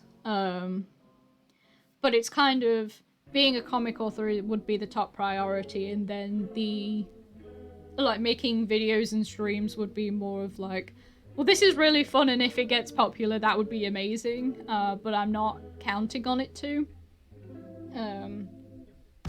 Obviously I'll put the work into it to make it be good, but it's more for a hobby thing. Because as much as I'm like, oh, you should like, don't like limit how big your dreams are, like do whatever you want, but kind of be realistic about it, like have your plan Bs and stuff. Because it's also, if you do get big, you don't want to fall into that thing where you become irrelevant, which is kind of a scary thought that I always had about being like a content creator on social media. Because things have like, this is a very, very extreme example, but like stuff that happened with Shane Dawson is that he got huge and then he immediately fell off the face of the earth because of what he did. I mean, obviously nothing like that's going to happen to me because I'm not an idiot who would do those kind of disgusting things, but it is the whole thing of, oh, what if people just eventually like lose interest in my content and stuff? It's kind of like a scary feeling of, oh, what if I accidentally slip up one day and hurt someone's feelings and then that happens and stuff. Like, that's why I'd rather go towards comic stuff and fictional narratives and stuff, whereas it feels a bit safer. I think that's like the scariest part of like being a content creator, because it's putting yourself out there. It's like you have to deal with people's judgments and stuff, especially with like, take Dream for example. He's constantly getting like picked on and bullied and like made fun of because like either people are ignorant and making fun of stuff that they really shouldn't be making fun of, or they're like, oh, this person is like, I don't know, I've just seen a lot of people like taking the piss out of a lot of these streamers even though they've worked really hard for what they got for it. It's very scary. So I think that's just like, I don't know, it's like, well, I want to be successful with making videos and stuff because I think it's like a really fun thing to do. Like streaming now, I mean, my voice is kind of hurting for a bit because I'm not used to talking, but but I enjoy it because it's like, okay, don't feel bad about this. It's not a bad thing. I'm okay with it, but I don't have that many like friends that I can go and see and speak to. Most of my friends are like over Discord, where I would like probably have a few Discord calls, but that's kind of it. So streaming kind of helps me like talk about everything that I want to talk to, because a lot of the times it's very quiet. I'm on my own a bit, which is fine. I like that. I'm very introverted, so I wouldn't change it that much. So I think that's why I like streaming, because it's like I get to talk about everything, but I don't actually have to do that much social interaction. It's great. Oh, my bitrate dropped. Poopy. Well, it's still in the green. Hopefully it's okay. Also, we're almost at the 2-hour mark. Got 20 minutes and then I'll get there. That's really cool. Go me. It's definitely a longer stream. Yeah, definitely. I think that's like... I mean, to go off on another tangent, that's like the biggest problem of like how damaging cancel culture is, because there is no room to learn from a mistake. There's no room to like properly talk about it. It's, you said this, that's been interpreted as a bad thing, therefore you're off, bye, you've been cancelled, bye. Which is stupid. And it's like, take Fundy, for example. He recently made those really offensive jokes on the, I think it was a Jackabox game on like a Quackity stream. He had learnt from it. He was reading a lot of what like people had been saying on like educating him, and he'd be like talking to his friends and like improving himself from it. But people are like, oh no, he shouldn't be on Twitch anymore because he's awful. And it's like, no, he made a really stupid mistake. He learnt from it. Like, let him move on and grow as a person. Like, oh, it's even like, it's even harmful. Like, because of this whole thing where it's not letting people learn from their mistakes, it's people don't take when minorities are upset seriously anymore. Like, take like Schlatt and PewDiePie's reaction to it all, where they make fun of being cancelled, but not in the way where it's kind of like seeing how damaging it is. It's more like, oh, we can't like say these jokes anymore. It's like, people don't, when you say, oh, this is offensive, they don't like, a lot of people don't ask why, and they don't want to learn anymore. They're just like, oh, you're trying to cancel me, Twitter, blah blah blah. It's this whole big obstacle of like, it only created problems. The only time it's been actually like helpful is for people like Shane Dawson that should have been deplatformed because of what he did and the way that it was like way too damaging, where it's like, well, I really don't think he should be like out there anymore because of what he did, and he's a bit dangerous towards like younger fans and stuff. But like bring it back to like what Tommy said, like people were calling him transphobic and stuff, and it's like, not really. Like as a trans person myself, I really didn't think what he did was transphobic. I literally just think it was like, the reason he was cancelled is because he was talking about KSI, and KSI recently had said a lot of slurs. So Tommy Innit said that he swears a lot, and people were mad that he referred to as slurs as swears, which is really stupid.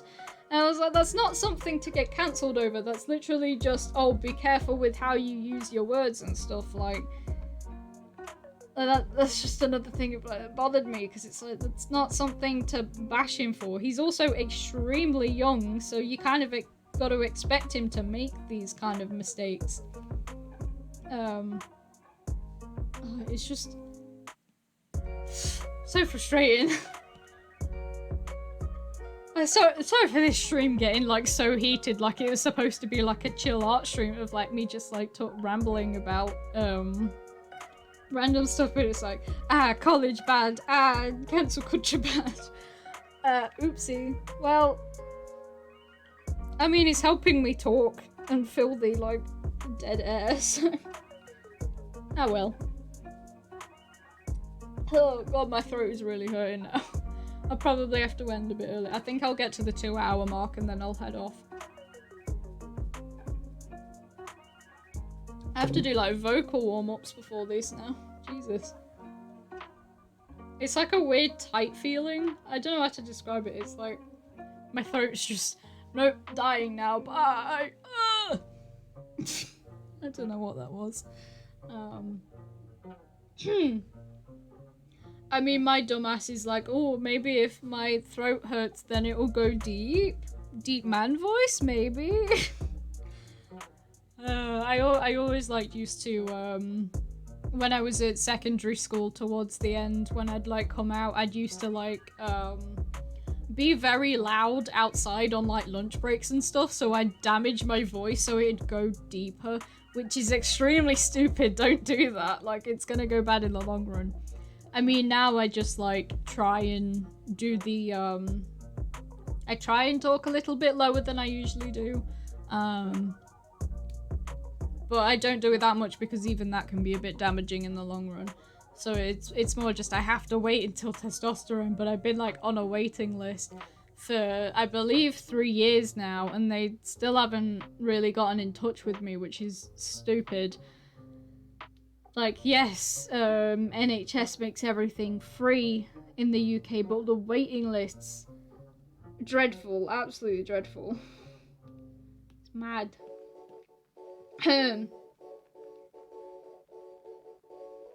So apparently, like, even if I want, I'm going private for my top surgery just because surgeries are something that like really freak me out, so I'd rather go private so it's like a bit of a calmer environment.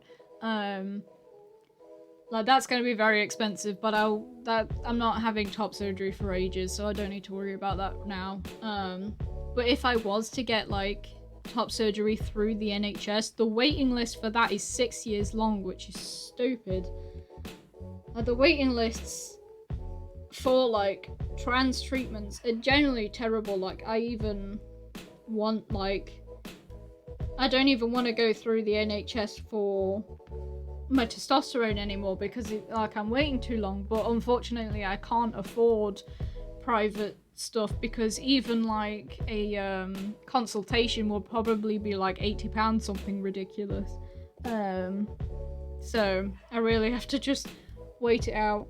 I mean, I'm lucky because I'm on the non-binary scale, so oh well, reflectors cut out, god damn it.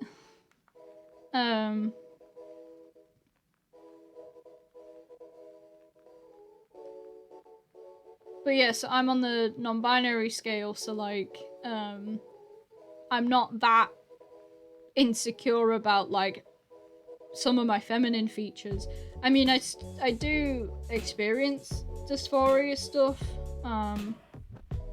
but it's not like crazy bad because I'm fine with quite a bit of it. But it is genuinely annoying because I can't imagine someone who is like fully a trans man and has to deal with these waiting times and like can't wait for these waiting times. Oh, it's, can you stop it? It's too big now.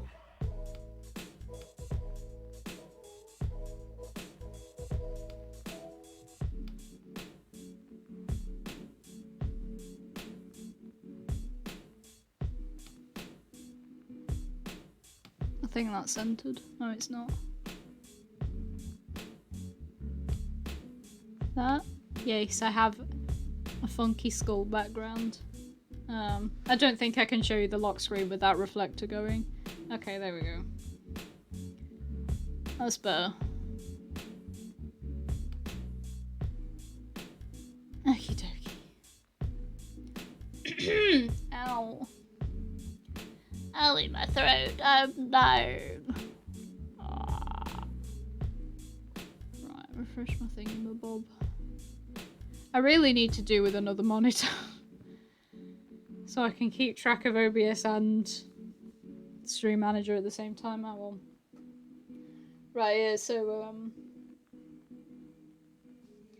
waiting times in the UK are just so bad. It takes ages to get anything done.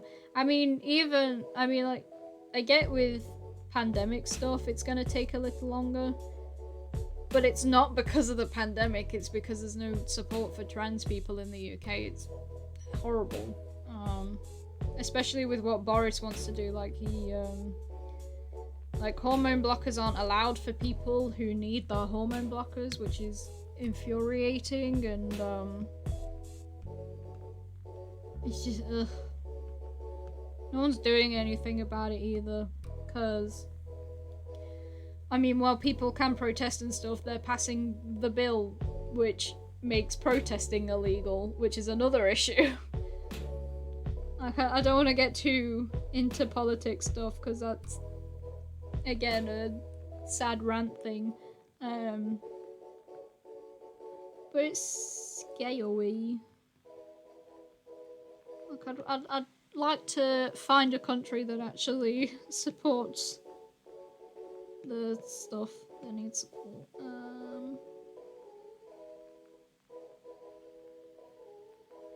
Okay, I got gold left and then the bed. Okay.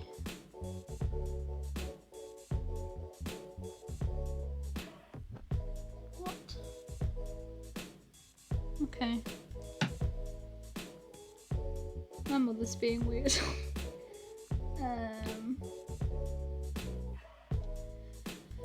What else happened today? What can I talk about that's not depressing? Ow! Oh, I've been sat in my chair too long, my ass hurts. Owie. It's because it's a cheap chair. I mean, I bought this new chair specifically so I wouldn't get pains. I mean, it's not as bad as the chair that I had before. It is still an improvement, but it's still cheap enough where it does still hurt a bit. Oh well. If I can be a fancy rich streamer, I'll get one of those gaming chairs. It's weird though, like no one talks about what chairs you actually need. There's like no information on it. So you don't know what actually supports you and what doesn't. It's very frustrating. You're enjoying chair talk. Oh dear. Well, 8 minutes until I'm ending stream, so I can get away with it. I can be a bit time loopy now, it's fine.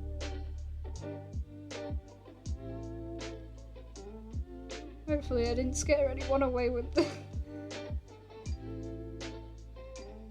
Oh, well, I may have scared someone away with the talk on how bad UK politics is. Sorry!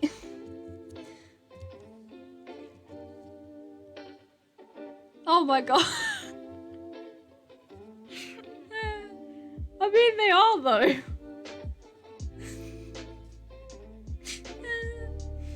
That's funny. You are lucky I like puns.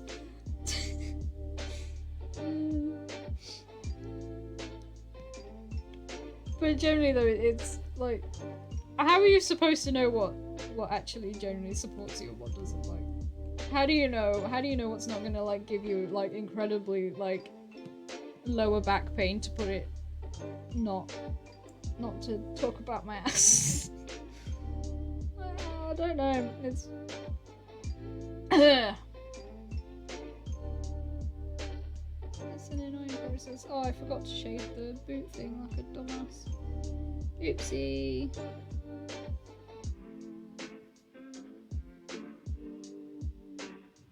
Oh, well, I mean, yeah, I mean, the thing with the US versus the UK is that the US goes big or goes home. Like, I mean, like, both places have, like, similar issues, but the US is like, yes, but I'll do that 10 times more.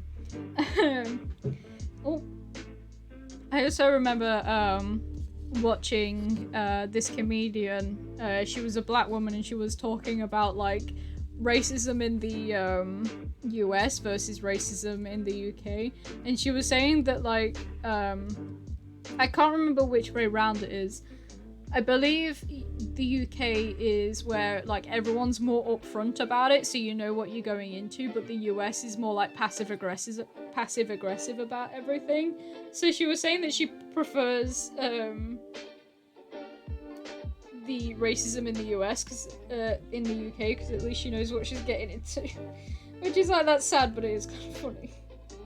I mean, she's a comedian, so I was like, I knew it was okay to laugh at it, but it was like that's kind of sad. Yeah, basically. I mean, I like as much as like there are places in the US that are like would be fun to visit like some conventions and stuff and like tourist sites and stuff. I don't think I'll be going to the US anytime soon. I'd rather just I'll stick with the UK for now, thanks. It's well, I mean, Boris wants to turn it into like a police country, I believe. Like, it's not, it don't look great. Yeah, Legoland looks fun. I mean, I want to go to the Disneyland there. Because, I mean, the one closer to me is the one in Paris, but I think the one in Paris is a bit more dirtier. I think the one in America is a bit better. Also, the Universal Studios, that looks really amazing to go to. But first priority is taking a trip to Japan so I can go to Mario Land. I really want to go to Mario Land. Like, it looks so fun. Fingers crossed they'll make a Zelda Land. If they make a Zelda Land, I am living there. Like, that's not up for debate. If there is a Hyrule, I am living there. I mean, they might not, just because, unfortunately, Zelda isn't, like, that big of a franchise. Like, a lot of people, when they think of Nintendo, is obviously the Mario stuff, because that's, like, their leading game. And then Pokemon. I've never seen an alligator in person, so that would kind of be a bit fun. I mean, it might be a bit terrifying because the worst thing that I have to put up with in the UK is, like, a wasp. I don't know what the deadliest thing is in the UK. I think it might be some bug, honestly. But yeah, enjoy your alligators over there. I need to stand up in a sec, my ass is falling asleep. Throat, don't die on me yet, we've got 2 minutes. I'll get this bed shaded and then I'll up off. I want my dinner. I ain't eaten yet. I mean, I had a bag of hula hoops, but that was it. But that's not exactly dinner.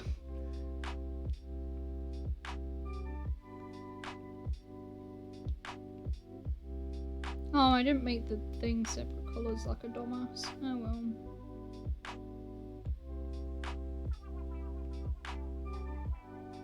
Push.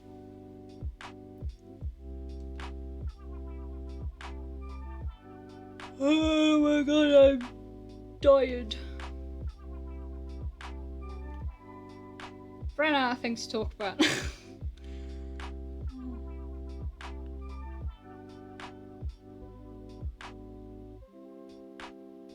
Oh wow. Damn. I mean,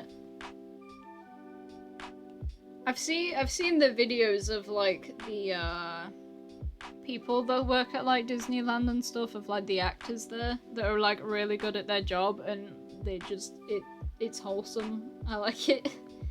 But I'm sure some of them are like fed up with it because I mean, it's children, innit?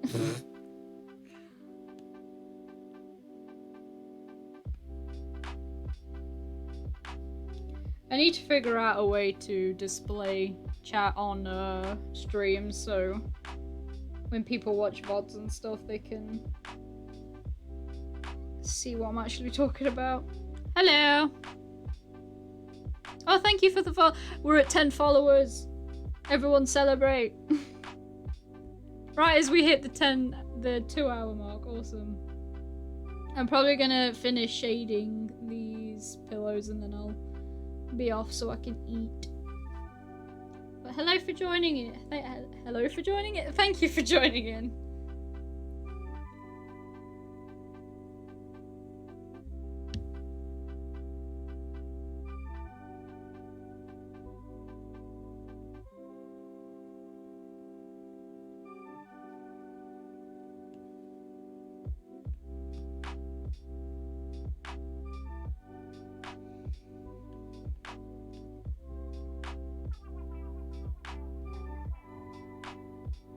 Ugh.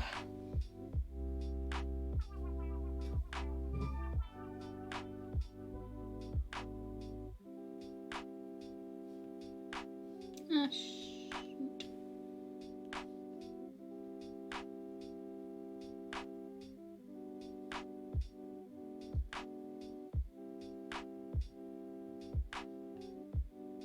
What?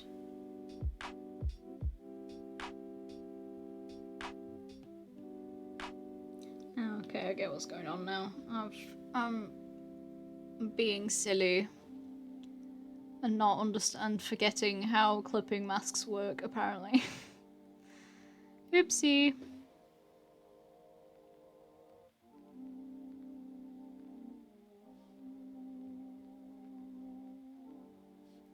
My bitrate keeps dropping, that's very annoying.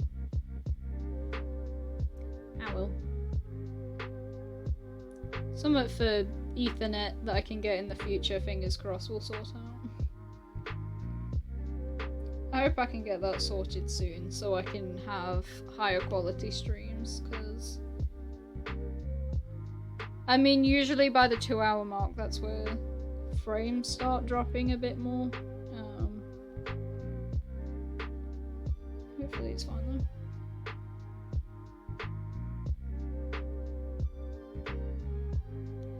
I mean, it's possible to do art on a lower budget. It really depends what you want to go for.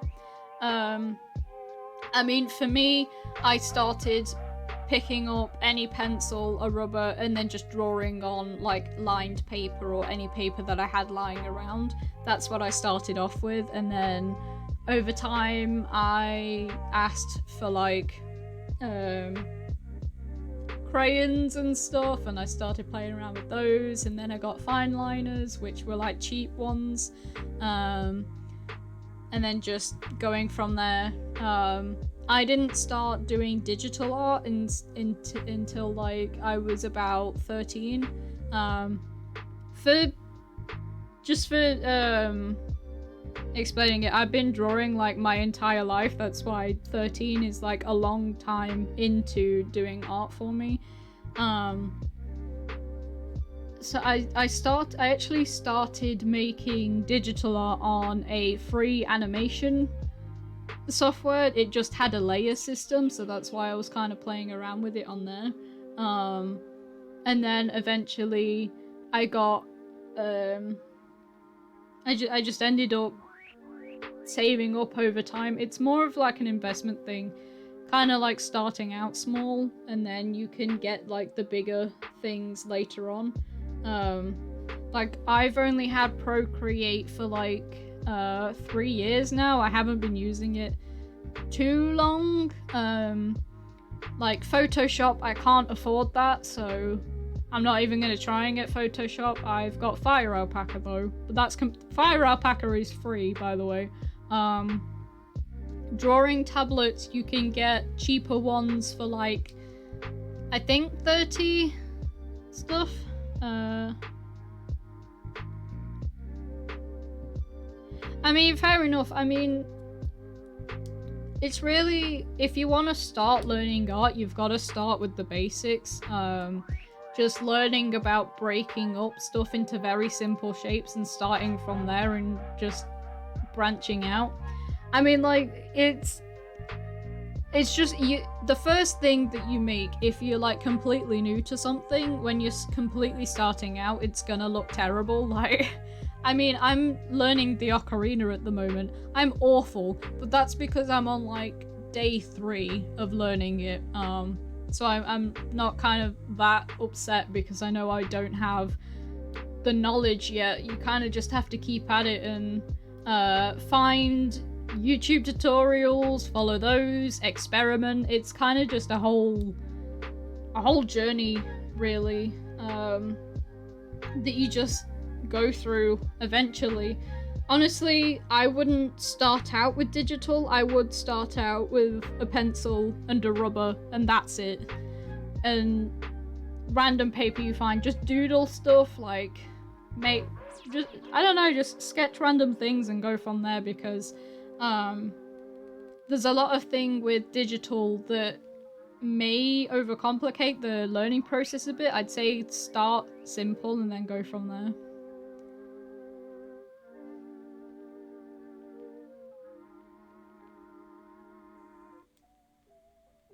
I mean, it's however you want.